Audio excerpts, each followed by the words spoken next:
Tu détestes qu'on te dise quoi faire et tu appelles ça de l'autonomie. C'est vrai parfois, c'est même vital. Mais si tu te reconnais dans ces 5 traits, alors ce n'est pas juste de l'indépendance, c'est un réflexe. Il y a un endroit plus discret où ça se complique, un endroit où cette force commence à coûter plus cher que ce qu'elle protège. C'est une sensation. Quelqu'un propose, quelqu'un insiste un peu, et à l'intérieur, quelque chose se raidit comme un muscle qu'on n'a pas demandé. Vous sentez peut-être votre mâchoire se serrer sans que vous le vouliez. Un souffle plus court, une chaleur dans la poitrine, ou au contraire, une sorte de froid très net, très propre, comme si votre corps disait « Attention !» Et ce qui est troublant, c'est que vous pouvez aimer la personne. Vous pouvez même être d'accord avec l'idée, mais il suffit que ça prenne la forme d'un ordre, d'un « il faut », d'un « tu dois », et vous n'êtes plus là. Vous devenez quelqu'un qui surveille, quelqu'un qui se tient debout à l'intérieur, pas contre l'autre, contre la sensation de perdre la main. Et souvent, vous n'attaquez pas, vous ne faites pas de scène, vous ne criez pas, vous vous éloignez. Parfois, c'est juste un silence un peu plus long, un oui qui sonne vide, une réponse courte, un regard qui ne se pose plus tout à fait, et l'autre ne comprend pas. Il croit que vous êtes susceptible, ou que vous cherchez à dominer. Mais vous savez, ce n'est pas ça. C'est que votre autonomie n'est pas un luxe, c'est une peau. Et dès que quelqu'un la touche, même sans violence, vous avez l'impression qu'on vous retire quelque chose d'essentiel, comme si on voulait décider à votre place de ce que vous ressentez, de ce que vous êtes capable, de ce que vous devez devenir. Alors vous vous défendez, pas avec des mots, avec une fermeture. C'est souvent là que l'on ne regarde plus. Parce que si on regarde vraiment, on voit que cette force-là, elle est belle, oui, mais elle est fatiguée. Elle vous oblige à tout porter seul, à ne jamais vous laisser faire, à ne jamais vous reposer dans la confiance. Même quand quelqu'un veut simplement vous aider, vous entendez autre chose derrière. Une main qui se pose trop tôt, une intention qui prend trop de place. Et parfois, après coup, quand vous êtes seul, quand la pièce redevient calme, vous sentez une petite tristesse, presque honteuse, pas d'avoir résisté, mais de ne pas avoir su rester ouvert sans vous sentir menacé, comme si la proximité devait toujours se payer d'un abandon. Alors vous choisissez la liberté, encore, toujours, toujours. Et dans ce choix, il y a quelque chose de très digne et quelque chose de très solitaire. Il y a un moment précis, souvent très discret, où cette autonomie qui vous protège si bien commence aussi à vous couper. Ce n'est pas spectaculaire, ce n'est pas une rupture, c'est plutôt une fatigue qui s'installe derrière la force, parce qu'à force de ne dépendre de personne, vous devenez quelqu'un qu'on n'ose plus rejoindre. On vous admire, on vous laisse faire, on vous respecte, parfois même avec une petite distance. Et vous continuez d'avancer avec cette impression étrange d'être solide, mais seul dans votre solidité. Et peut-être que vous connaissez cette scène. Vous êtes là, au milieu des autres, une conversation, un projet, une soirée.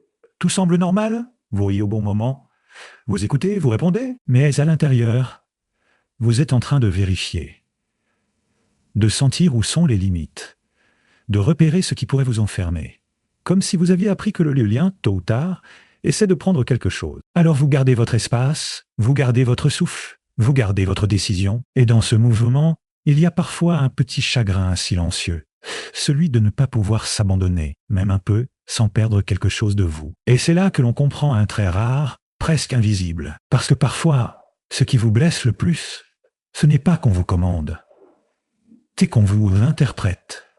Tu fais ça parce que tu es comme ça, tu réagis comme ça parce que tu as peur. Tu devrais être content. Tu devrais passer à autre chose. Et votre corps se ferme. Encore. Non pas parce que vous refusez l'amour, mais parce que vous refusez qu'on prenne votre intérieur en otage. Vous avez peut-être grandi dans un endroit où l'on parlait à votre place, où l'on décidait de ce que vous étiez, de ce que vous aviez le droit de vouloir, de ce qui était bien pour vous. Et même si aujourd'hui vous êtes adulte, même si vous avez une vie, des choix, une indépendance réelle,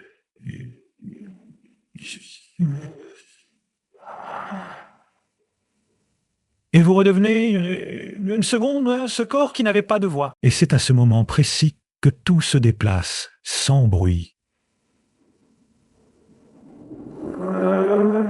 Parce que vous n'êtes pas en train de refuser l'autre. Vous êtes en train de protéger un endroit très intime. Votre droit d'exister à votre manière sans être corrigé. Alors vous devenez extrêmement sensible à la moindre pression, à la moindre attente déguisée, à la moindre tentative de vous ramener quelque part. Et parfois, vous préférez perdre une relation plutôt que de perdre ce territoire intérieur.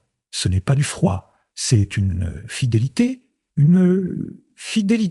à une partie de vous qui a trop souvent été déplacée. Et si on reste avec ça, sans le juger, on peut sentir à quel point cette autonomie est une cicatrice qui a appris à marcher. Parfois, ce qui surprend, c'est que vous pouvez être incroyablement doux. Mais il suffit d'une petite contrainte, d'un « allez, fais-le pour moi », d'un regard qui attend, et vous sentez quelque chose se retirer, comme une marée qui recule. Ce n'est pas une décision froide, c'est une protection qui se met en place avant vous. Et dans ce mouvement, il y a un autre trait rare. Vous ne supportez pas d'être redevable, pas parce que vous êtes ingrat, mais parce que la dette, pour vous, n'a jamais été un simple échange. Elle a souvent ressemblé à une cage.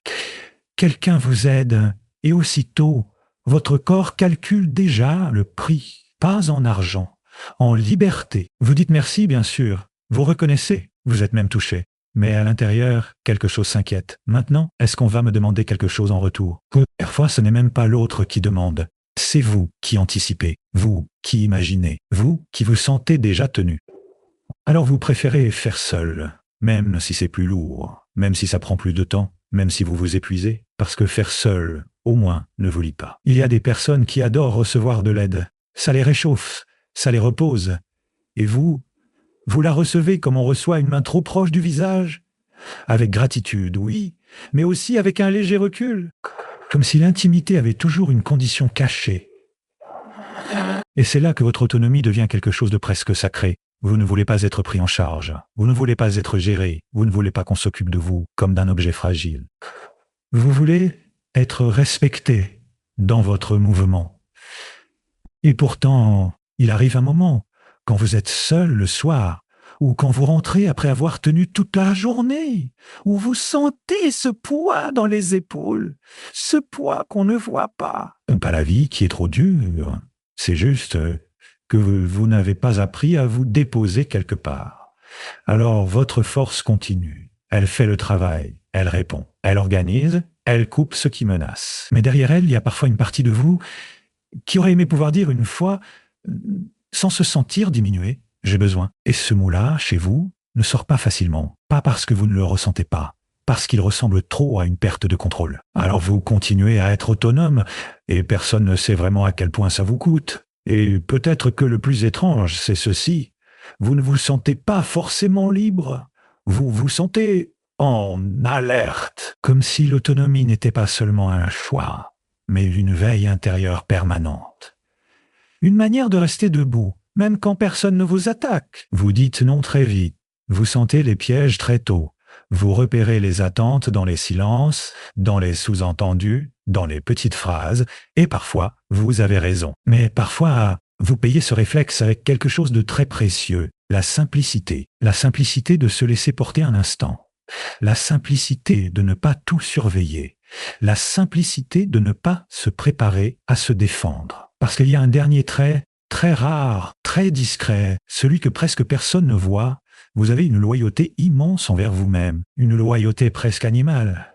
Comme si une partie de vous s'était juré un jour, sans mots, plus jamais, plus jamais, plus jamais être avalé, plus jamais.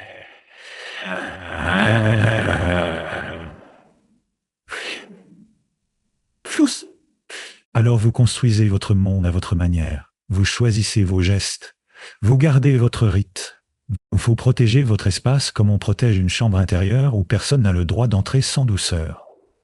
Et ça vous a sauvé probablement. Mais il arrive que, dans cette protection, vous ne laissiez plus passer grand-chose. Même l'amour peut devenir une pression. Même une attention peut devenir une tentative. Même une main tendue peut ressembler à un piège.